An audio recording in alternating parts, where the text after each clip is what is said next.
C'est l'enquête la plus marquante de toute ma carrière. Dad, this is Dad. Oh my God, this is a nightmare. C'est horrible de devoir porter ça toute sa vie. We know she's prone to being impulsive. We know she's prone to being angry. It has not been easy with her. Certaines personnes arrivent à sauver les apparences. Pas elle. Ma petite fille n'aurait jamais fait de mal à sa sœur. Elle s'aimait plus que tout. Les meurtres n'existent pas dans notre famille. 911, what is your emergency? Looks like a dead body laying here. Looks like a woman. I'm at the end of Victory Lane in North Ridgeville.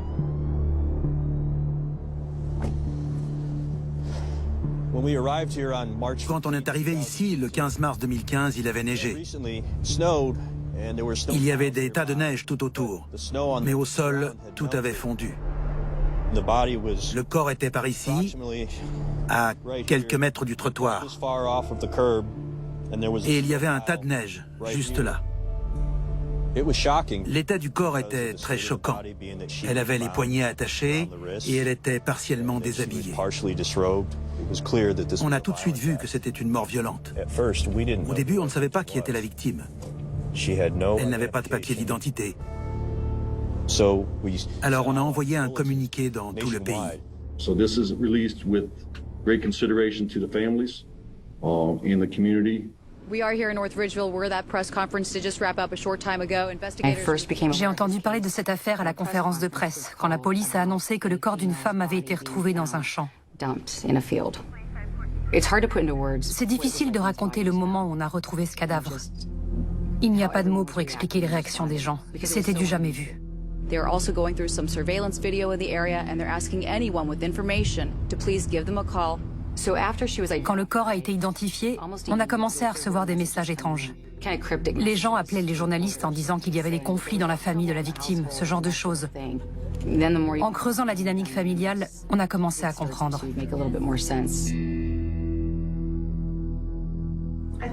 Je vous ai demandé de penser à des souvenirs heureux. Racontez-moi. D'abord, je voudrais vous dire que c'était une belle famille. Ce n'était pas le genre de personne à se faire du mal. Je ne sais pas ce qui s'est passé, mais c'est incompréhensible. Je suis la mère de Darrell Tibersky et la belle-mère de Janet. Darrell et Janet se sont rencontrés en 1988 à l'université d'East Stroudsburg. Ils étaient jeunes et amoureux. Elle était étudiante en psychologie et lui était attaquant dans l'équipe de football américain et il étudiait le droit. Il est tombé amoureux. Un jour, il est rentré en disant « Maman, tu sais quoi ?» Je lui ai dit « Quoi, Darrell ?»« J'ai rencontré une fille. Elle s'appelle Janet. Et tu sais quoi ?» J'ai dit « Quoi ?» Elle me fait rire. Je me suis dit, ça y est. Il était tellement heureux. Il m'a dit, maman, je suis amoureux d'elle. Je veux l'épouser. Darrell était tellement bon au football américain qu'il avait été repéré par l'entraîneur des Seattle Seahawks. Il était en entraînement quand Janet a appris qu'elle était enceinte.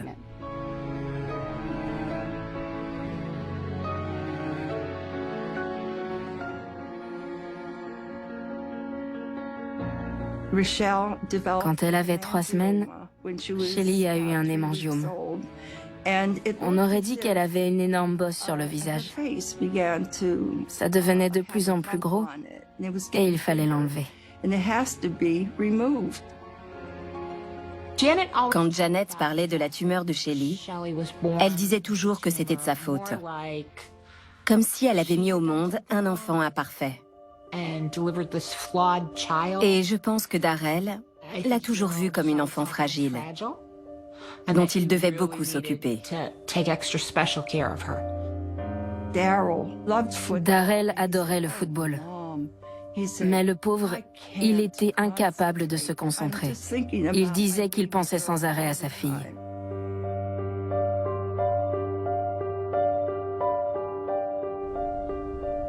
Darrell était censé devenir une star du football. Avec Janet, ils allaient faire des bébés blonds aux yeux bleus et vivre dans une grande maison. Et finalement, ce n'était qu'un petit avocat. Pourtant, c'est une bonne situation d'être avocat. Oui, c'est vrai. Mais il faut gravir les échelons dans un cabinet. On n'est pas au sommet tout de suite.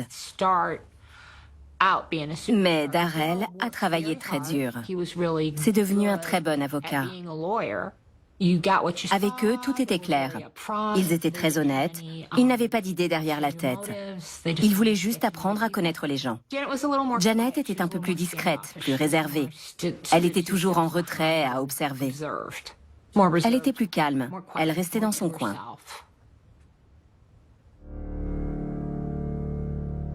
J'ai rencontré Shelly quand j'enseignais en maternelle. Elle était en petite section. C'est comme ça que j'ai connu ses parents. Nos filles allaient dans la même école. J'ai rencontré Shelly à l'école primaire. Au début, elle était un peu timide. Il fallait l'apprivoiser. Une fois qu'elle était à l'aise, elle était extravertie. On ne pouvait que l'aimer. C'était une petite fille tellement douce et gentille. Elle était merveilleuse. Décrivez-moi son père. Shelly était tout pour son père. C'était la prunelle de ses yeux.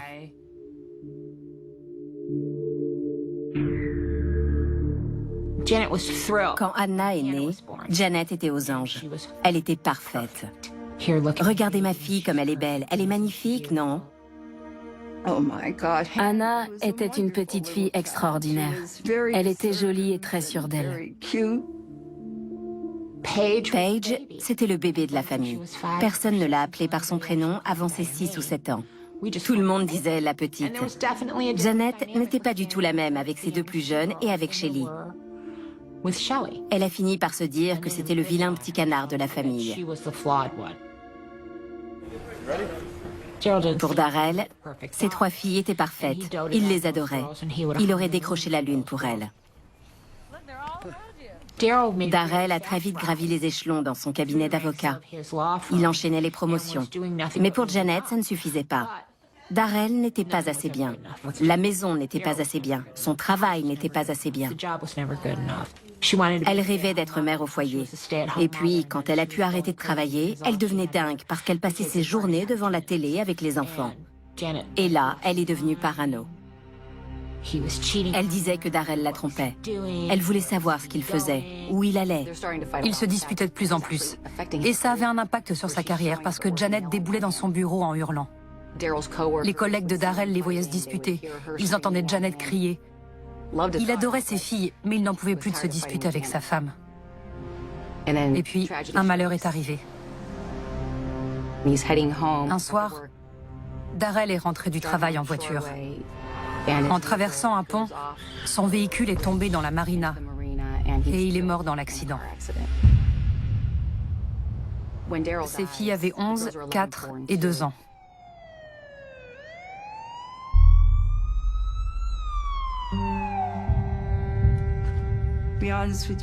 Pour être honnête, je ne me suis jamais remise de sa mort. Et ça a été extrêmement dur.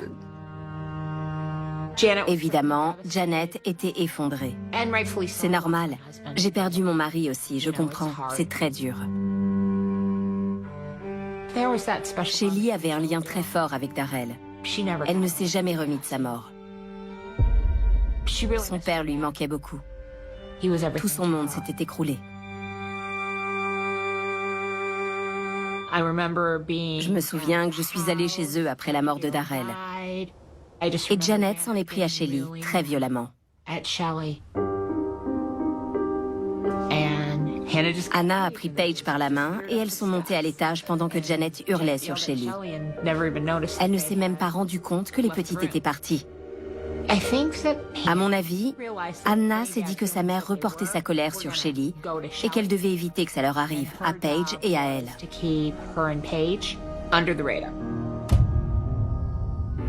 Au fond, Shelly savait que sa mère la considérait comme le vilain petit canard.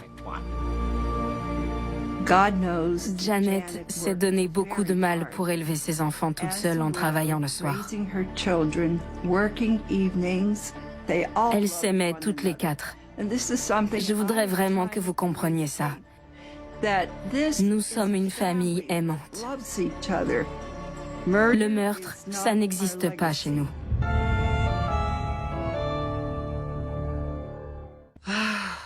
On ne connaît jamais vraiment les gens. Pas autant qu'on le croit en tout cas. Est-ce que je m'imaginais au milieu d'une histoire pareille? Non. Darrell est mort dans un accident de voiture. Tout le monde était effondré. Je pense que Hannah et Paige étaient trop jeunes pour vraiment comprendre ce qui se passait. Shelly l'a très mal vécu. Ça a été très difficile pour elle. C'était la vraie petite fille à son papa. Ça l'a beaucoup touchée. Je ne crois pas que Shelly ait trouvé du réconfort auprès de sa mère. Au lieu de se dire que Shelly avait du mal à surmonter la mort de son père, Janet s'est mise à la voir comme une enfant à problème. Les disputes entre Shelly et sa mère allaient de plus en plus loin. Shelly et Janet ne s'entendaient pas bien. Shelly était très imprévisible. Parfois, elle jetait des objets par terre. Elle devenait agressive. À cette époque-là, Janet l'a emmenée voir un médecin qui lui a diagnostiqué un trouble bipolaire. Shelly était l'enfant à problème avec trouble bipolaire qu'il fallait mettre sous traitement. Et à côté, Hannah était l'enfant parfait qui ne faisait jamais de bêtises. Hannah et Paige se ressemblaient tellement qu'on les appelait les jumelles. Elles étaient toujours fourrées ensemble, alors que Shelly était mise à l'écart. Shelly a dû monter au grenier. C'est devenu sa chambre.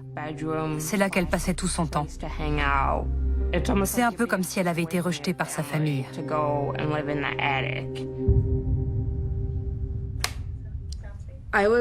Shelly était mon amie d'enfance. Sa chambre était au grenier. C'était un étage complètement séparé de la maison. Je savais même pas qu'elle avait des sœurs. Quand vous alliez là-bas, vous n'avez jamais vu Hannah et Paige? Non. Jamais?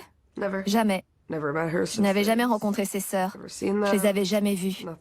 Elle ne vous a jamais dit qu'elle avait des sœurs? Shelly avait une vraie âme d'artiste. Elle rêvait de devenir chanteuse. Elle avait beaucoup d'ambition. Elle adorait la musique et la danse. Ça la rendait joyeuse. C'était juste une petite fille qui voulait apprivoiser le monde. Elle disait qu'on devait rester dans sa chambre parce que sa mère allait rentrer. Quand sa mère arrivait, elle avait toujours l'air de chercher le conflit. Elle était très agressive. Une fois, elle est arrivée à l'école avec une marque sur le bras. Comme si quelqu'un l'avait frappée ou serrée fort. Où ça? C'était comme si on l'avait attrapée par le bras. En lisant les rapports de police et les interrogatoires, on s'est rendu compte que Shelly et sa mère avaient régulièrement des conflits. Apparemment, Shelly était assez turbulente. C'était une enfant compliquée.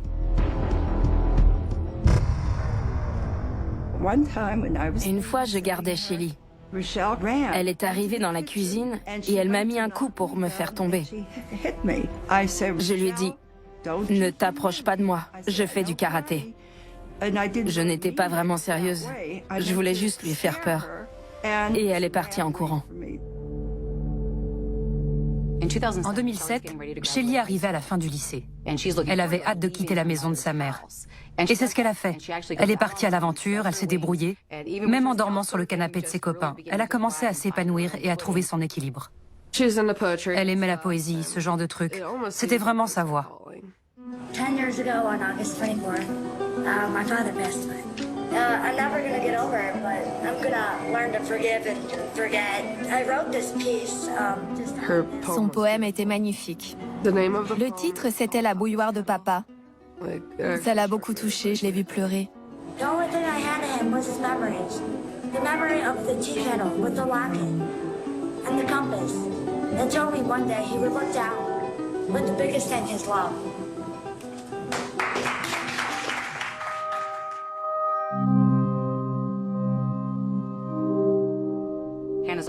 Anna était déjà bonne élève. Elle était sportive. Et au lycée, c'est devenu une très grande sportive. Elle suivait les traces de son père, mais en jouant au volley.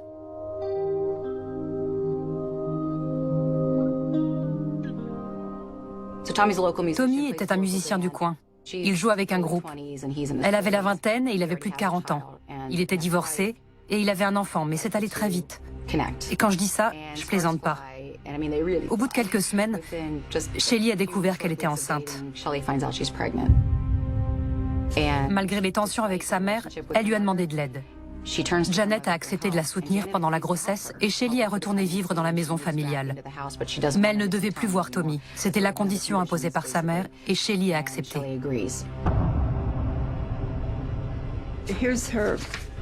Voilà une photo de Shelly juste avant l'accouchement. Sa mère l'a aidée avec le bébé. De son côté, Anna avait d'excellents résultats au lycée. Elle avait hâte d'entrer à l'université. Elle espérait même décrocher une bourse d'études. Les deux sœurs étaient très différentes. Elles n'avaient pas la même vie. Dans la tête de Janet, ça a confirmé que l'une était parfaite, alors que l'autre était le vilain petit canard. Shelly a eu un petit garçon. Janet était aux anges. Elle avait toujours voulu avoir un fils.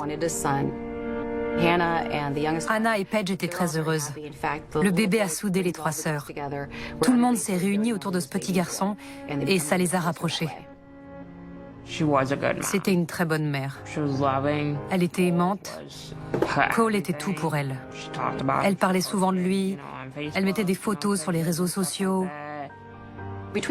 Entre 2010 et 2013, les choses se sont stabilisées. Shelly a trouvé un travail. C'était une jeune mère qui s'occupait de son fils et de sa vie de femme. Anna s'en sortait très bien au lycée. Elle a décroché une bourse pour aller à Oberlin College. Janet était une grand-mère très envahissante. C'est elle qui donnait les biberons et qui changeait les couches. Shelly devait pratiquement demander la permission pour passer du temps avec son fils. Elle me disait souvent qu'elle voulait faire plus, mais que sa mère ne la laissait jamais seule avec le petit.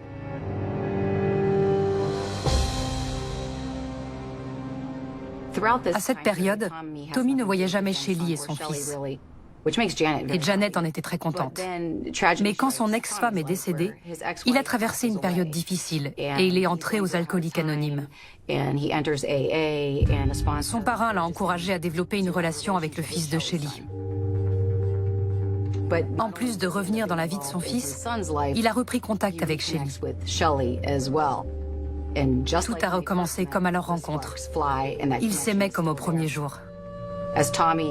Plus Shelly se rapprochait de Tommy, et plus elle se disputait avec sa mère.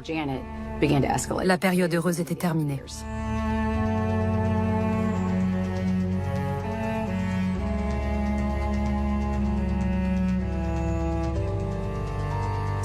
Shelly et Tommy se voyaient très régulièrement. Ils passaient leur week-end tous les deux et ils voulaient vivre ensemble. Ils cherchaient même un appartement pour former une famille unie, avec Shelly, Tommy et leur fils. Quand elle l'a su, Janet l'a très mal pris. Voilà une lettre qu'elle a écrite à sa mère. C'est son écriture. Elle dit « Je veux prendre le temps de te remercier. Tu es la femme la plus extraordinaire que je connaisse. Je veux trouver un moyen de te rendre l'appareil. Je te jure qu'à partir de maintenant, je serai toujours gentille avec toi. »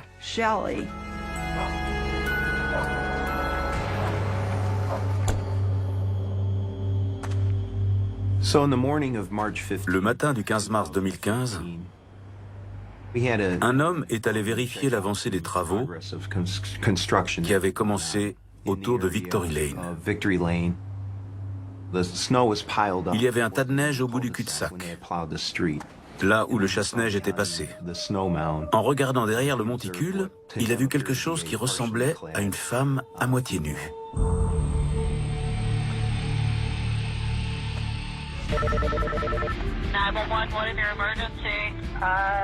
Looks like a dead body laying here. Looks like a woman. She's all purple. I don't know if she has clothes on or not. She's so discolored. On a envoyé une patrouille sur les lieux. On n'a pas l'habitude de voir des crimes violents par ici. Alors ça nous a étonnés d'être appelés pour un corps retrouvé sur le bord de la route. Le corps a été découvert un peu après-midi.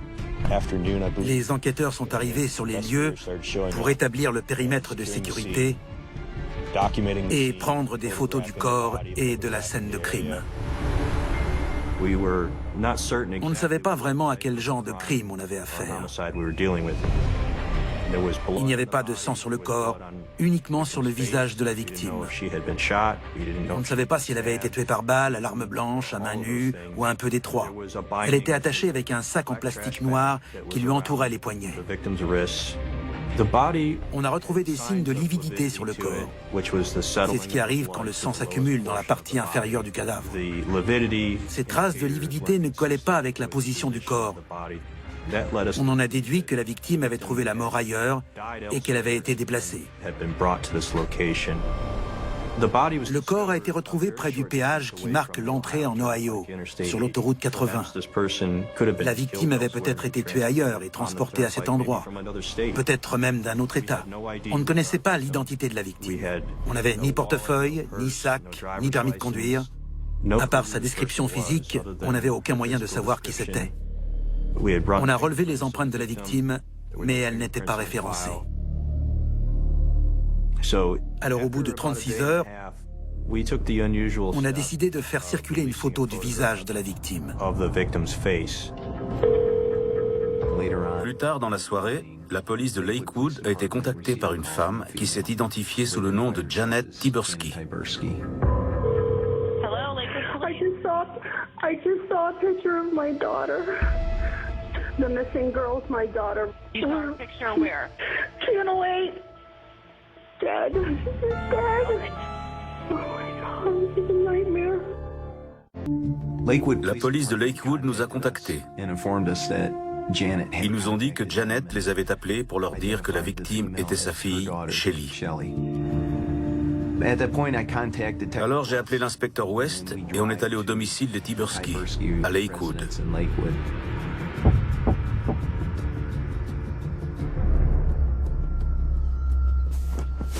Quand on interroge quelqu'un, on enregistre l'entretien pour garder une trace de tout. First of all, I want to tell you how sorry you are.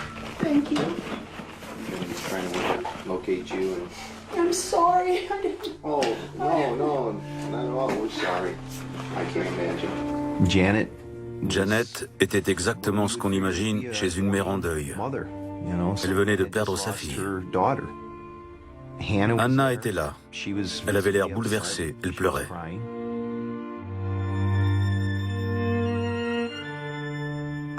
En ouvrant la porte, j'ai trouvé Janet qui discutait avec les policiers. Janet m'a dit, Danusia, Shelly est morte. J'aimais Shelly plus que moi-même. Ce qui lui est arrivé est horrible, mais j'aurais préféré que ça m'arrive à moi. Je voudrais qu'elle soit encore là. On a demandé à Janet qui avait vu Shelly en dernier. Elle nous a dit qu'elle était avec Tommy. About 2:30 it would have been, Thursday into Friday morning. Okay. Mom, I'm going to Tommy's. Tommy's picking me up. Okay. Did you see her leave on Thursday night? I heard her leave. I heard a car. So I'm like, God, I'm half asleep. I'm like, okay, so she did go, and now I need to go down and lock the door. So I came and locked the door. So then she wasn't here. Anna est restée très silencieuse. Elle était sur le canapé et ne disait pas grand-chose. Hannah, do you have anything that you think you can tell us that might be helpful? I didn't talk to her. No, I'm sorry I can't be. No, it's okay. Did she have a purse or a wallet? Or... Yeah. And did she take that with her when she left? I don't think she did. Well then. Ensuite, Janet nous a apporté un sac poubelle avec le sac de Shelly, son traitement et ses affaires personnelles à l'intérieur. Did you bag the things up that night? No, probably the next day. Okay. And you were just waiting for her or Tommy to call? To call and take it over, but... Okay. You know if Tommy's been in any trouble or anything? Yeah, I think so. The ex-wife has the restraining order for assault. Okay. Lors du premier interrogatoire, Janet a décrit Tommy comme un compagnon violent. Elle a dit que c'était le dernier à avoir vu Shelly vivante. He does have a weapon in his apartment. And how do you know that? Shell told me. Is there some reason that Shelly told you about Tommy having a She gun? was scared about it, you know. Évidemment, on a orienté l'enquête dans cette direction. On a pris contact avec Tommy. Hello? I'm Lieutenant Peter. Okay. I just want to make sure there wasn't someone waiting for me over there. There's no weapons or anything besides that knife, right? This knife, and I got a pair of nunchucks and a samurai sword in the bedroom. Any guns in here? No. No pistols, no rifles, no nothing. Okay. I got this message. It says it was her, so it was Shelley. Yeah, she's been identified. Alors, on a demandé à Tommy de nous dire précisément quand il avait vu Shelly pour la dernière fois. I can't give you exact days, man. All right? Well, I'm always just, drunk. yeah. I'm just being honest with you. Yeah, like I said, the only reason I know it's Tuesday right now is I know it's St. Patrick's Day. I've been in a blackout drunk for the last 4 days before that. Quand on entend ce genre de choses, c'est inquiétant. On s'est dit qu'il préparait déjà sa défense en racontant qu'il ne se souvenait plus de ce qu'il avait fait, ni des endroits qu'il avait fréquentés. On l'a emmené au poste de police et Tommy a maintenu qu'il n'avait rien à voir dans cette affaire. I called her, Mom. Janet? Yeah. I asked her, I said, did you tell those police officers that I picked her up at 2 o'clock in the morning and I was talking to her at 2 o'clock in the morning? She's like, no, I didn't say that to them. So that's what she told us. I'm telling you, dude, this chick's being dishonest about a bunch of man. And I don't know why. I never picked her up at 2 in the morning ever. Ces déclarations ne concordaient pas avec celles de Janet. I ain't saying she's guilty of anything. What I'm saying is there's with her story. They don't match up or nothing. On l'a interrogé pendant plus de 4 heures et il n'a jamais changé de version, à tel point qu'il a fini par se mettre en colère. I know she's lying. I know it, and she knows it. You're figuring it out, but you'll see, you know. Il n'arrêtait pas de dire que Janet était responsable, que quelque chose clochait.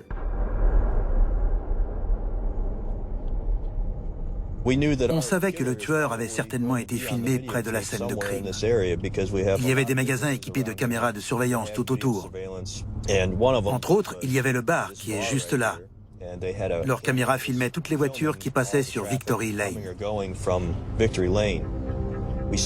Sur la vidéo, une camionnette gris métallisée passe sur Victory Lane au petit matin. On a trouvé ça bizarre parce que les magasins ne sont pas ouverts à cette heure-là. Et 7 ou 8 minutes plus tard, le véhicule repasse devant la caméra et retourne vers l'autoroute 480. À l'entrée de cette autoroute, il y a une université avec des caméras de surveillance haute définition. On a trouvé une vidéo de cette camionnette. En arrivant devant ce feu tricolore, le conducteur a freiné et on s'est rendu compte que l'un des 2 feux stop ne fonctionnait pas. Le signalement correspondait à la voiture conduite par la mère de la victime.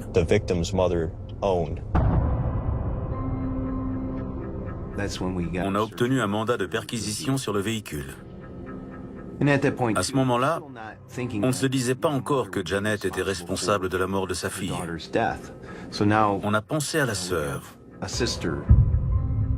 On a envoyé 2 enquêteurs à Oberlin College pour interroger Anna.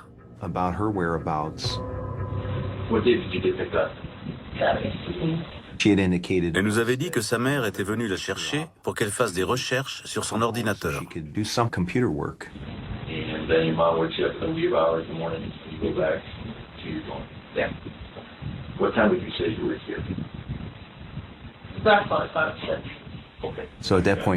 En regardant les dossiers de l'université, on s'est rendu compte qu'elle mentait.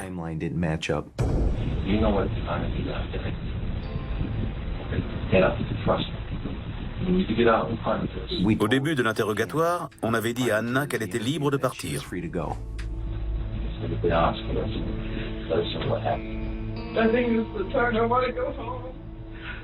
Like we told you, they're free to go. I know it's free. I want to go now. Let me just, okay. Let me just. Say what you have to say.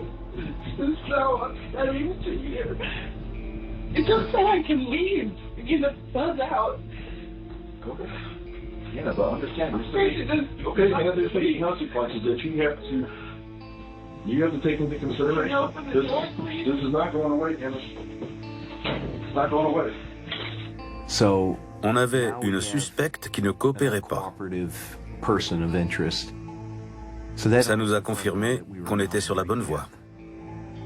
On a obtenu un mandat pour fouiller la voiture de Janet. On a trouvé une tache de sang sur le sol, à l'arrière du véhicule. Il y avait aussi une trace sur le panneau intérieur de la portière, côté conducteur. C'était du sang qui correspondait à l'ADN de Shelly Tyburski. Entre ces preuves et la vidéosurveillance autour de la scène de crime, on a pu saisir le véhicule. Today is May 5th, 2015, approximately 12:15 p.m. Lieutenant Pitek and I... Le lieutenant Petek et moi, on est allés au domicile des Tyburski. Nos téléphones enregistraient la conversation, au cas où. Mais ce jour-là, on n'avait pas prévu d'interroger Janet. Tout ce qu'on voulait, c'était lui présenter le mandat pour saisir sa camionnette. We had to seize your vehicle. Oh. Okay. Why did you seize the vehicle? The prosecutor believes that it was used in the commission of a crime. Okay. Was there something found in the vehicle? Yeah. There's something found in the vehicle, there's something found at the crime scene. Are you able to tell me what was found? No. And here's, and I'm going to tell you right now, Janet, you know exactly what happened, you know what was done, and the evidence is going to tell us that. À ce moment-là, on lui a dit, Janet, on sait que la vérité va éclater. I know the truth. We know the truth. And Can you tell me what you feel the truth no, is? I'm not. This isn't. Tell me what you have, and I'll tell you the truth. This is the time. You tell me what happened. C'est là que Janet nous a dit, d'accord, je vais tout vous raconter. I will do the right thing. Would you please let me know if I do the right thing, what the full charges would be for not me, but Hannah. Elle a tout avoué devant nous. C'est le truc le plus incroyable que j'ai vu de ma vie. Ça m'a fait penser à ce qu'on doit ressentir en voyant une tornade s'approcher. J'étais sous le choc.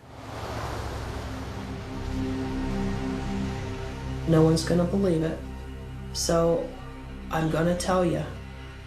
I'm gonna go ahead and confess to killing Rochelle in a crime of passion. Can you kind of walk us through that evening, like exactly how things sort of evolved?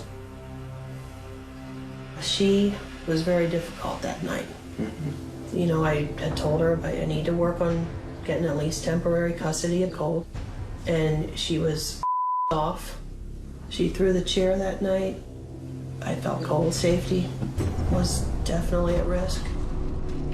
Shelly et Janet se sont disputés. C'était surtout parce que Shelly menaçait de quitter la maison familiale et d'emmener son fils avec elle. And she made a statement, you know, that she's gonna kill me in my sleep. If what? If I don't stop this about Cole. Je pense que ça a mis Janet en colère. It would have been approximately 3:30 a.m. She took her medicine. Did you know the Seroquel was gonna pretty much knock her out? Yeah. Okay. Elle savait que le traitement de Shelly l'assommait un peu. Elle n'était pas en pleine possession de ses moyens. When she went to sleep, I smothered her in her bed. What did you use to smother her with? Blankets and pillows. How did she get the marks and stuff hit on the back of her head? I don't know. Probably from the force. Shelley, when she fell to the floor, Quand elle est tombée par terre, she was struggling. Shelley s'est débattue. Alors Janet nous a expliqué qu'elle l'avait attrapée par les cheveux pour lui taper la tête sur le sol. Elle a dit à Shelley, « Ne te débats pas. Tu vas retrouver papa. » C'est terrifiant de penser qu'une mère puisse dire ça en tuant sa fille. And I killed her on the early hours of Friday, the 13th. And this was in... It's Hannah's old room, yeah. Okay. Yeah. Janet told us that... Après avoir tué Shelley, Janet l'a laissée dans la chambre pendant au moins 24 heures. Elle savait qu'elle aurait besoin d'aide pour déplacer le corps. I couldn't move her. Right. I specifically brought Hannah here for that. I didn't know who else to call. When did you notify Hannah? Saturday. Elle est allée chercher Anna à Oberlin College. Quand elles sont arrivées dans la maison à Lakewood, Janet lui a révélé qu'elle avait tué sa sœur, que son corps était dans la chambre et qu'elle avait besoin d'aide pour se débarrasser du cadavre. And she was really upset. Anna a accepté d'aider sa mère à déplacer le corps. She helped me bring her down and got her down here, and then I backed the van up. I didn't know how to get her in the van, but Hannah thought of a way that might work. So we used the door as like a platform and slid her in the side. Oh, like a ramp? Yeah. We drove and drove and drove. We did not know what to do. We drove. Probably four hours. Okay. How'd you end up in Ridgeville? 480. Okay, so you were kind of traveling along 480? Yeah, Hannah was begging me just to take her back to college. So on the way to Oberlin, you stopped in Ridgeville? Yeah. Okay. How did you get Rochelle's body out of the car? Slid it out. Hannah had to help you carry her? And, yeah. You know, how did you leave her? The way that you found her.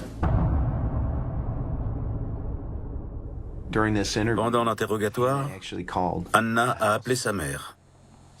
Hi, Danny. The North Ridgeville police detectives are here, and I just confessed to murdering Rochelle.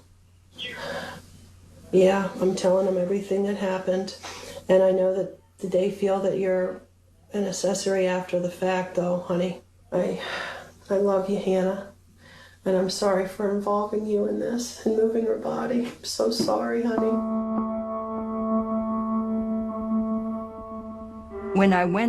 Ce jour-là, quand je suis allée chez Janet, elle m'a dit « C'était moi ». Je lui ai répondu « Comment ça ?» I just confessed to murdering Rochelle. But how'd that happen? I smothered her.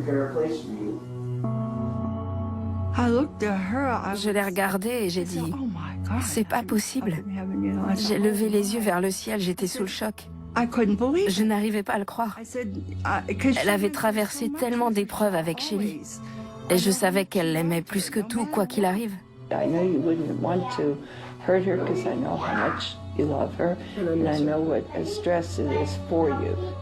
Je lui ai demandé « Pourquoi ?» Elle m'a dit « Je n'avais pas le choix. » Because she was terrible. I smothered her. And I got Hannah involved in helping me move her.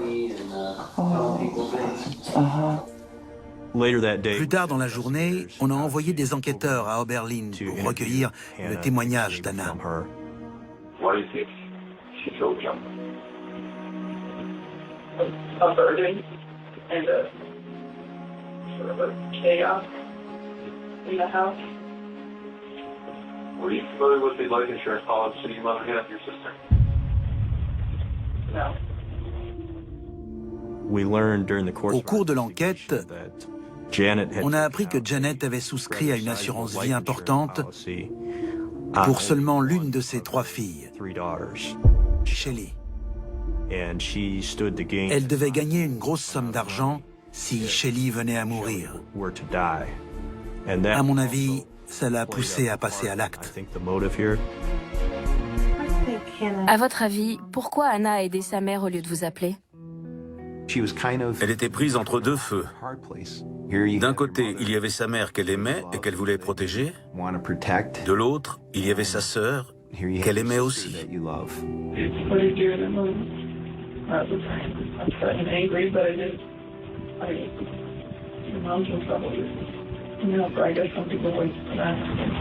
C'est une décision difficile. Ça l'est toujours avec la famille. Janet a fait des choses atroces. Et ce qu'elle a fait à Anna pour moi est tout aussi atroce. Ce jour-là, elle a tué une partie d'elle aussi. Anna va devoir vivre avec ça toute sa vie. Police say this 45-year-old woman is a cold-blooded killer, accused of murdering her 26-year-old daughter in March and then tossing her body out in a field in North Ridgeville. Racontez-moi comment vous avez appris que Janet et Anna étaient impliquées. Je crois que je l'ai d'abord vu aux infos. J'étais à mon travail. Je me souviens que ma fille m'a appelée pendant que je travaillais. Elle m'a dit qu'elle avait besoin de me parler quand j'aurais une minute. J'ai répondu, je vais prendre une pause tout de suite parce que tu m'inquiètes. Elle m'a dit, je voulais te le dire avant que tu le vois sur ton téléphone ou à la télé. Madame Tibersky vient d'être arrêtée pour le meurtre de Shelly.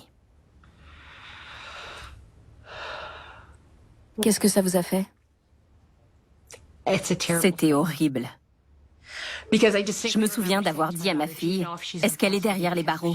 Parce que sinon je vais prendre ma voiture et j'irai la tuer moi-même. Si vous pouviez parler à Shelly, vous lui diriez quoi? Que je l'aime, qu'elle me manque et qu'elle devrait être avec nous.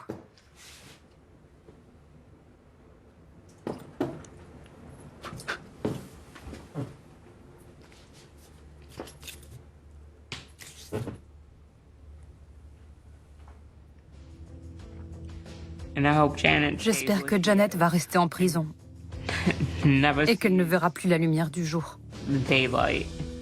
We arrested Janet Tyberski yesterday afternoon. Janet a été condamnée à 19 ans de prison. Elle a plaidé coupable. Elle a passé un accord pour réduire la peine de prison d'Anna. Hannah Tyberski appeared in front of a Lorain County Common Pleas Court judge. Les charges contre elle ont été réduites à un délit mineur. Elle n'a été condamnée qu'à de la prison avec sursis.